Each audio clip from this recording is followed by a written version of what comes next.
Mahalakshmi recording studio Dumarsan. Music by Vikas Bihari.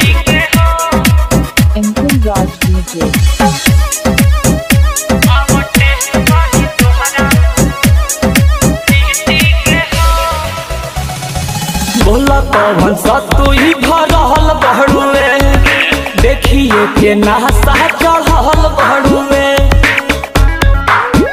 Mister Ankur Raj DJ. हाँ बोला कौन सा तू ही भरल बहड़ुए, देखिए के नासा चढ़ल बहड़ुए। लागे चटनी जवानी खट मीठी के हो, लागे चटनी जवानी खट मीठी के हो।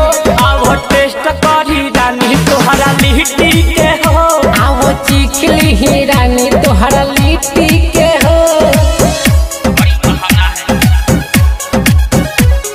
मिस्टर अंकुर राज डीजे।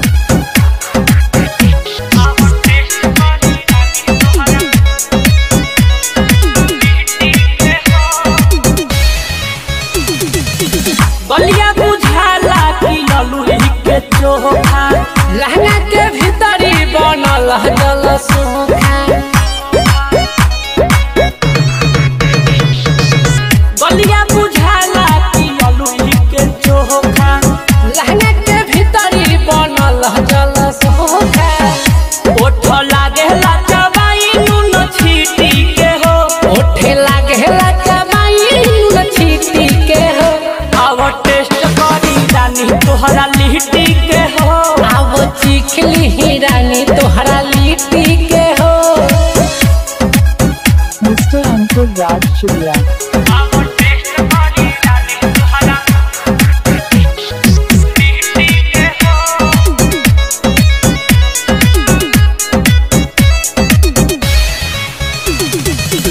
बॉडी के फिगर से सीगर बा गहरम, और उजाला नशा जाई धरम।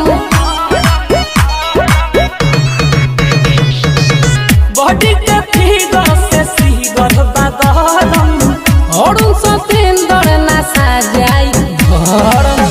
कहे विद्या सागर हमारी सिटी के हो, ओहे विनोद विकास मेरी सिटी के हो।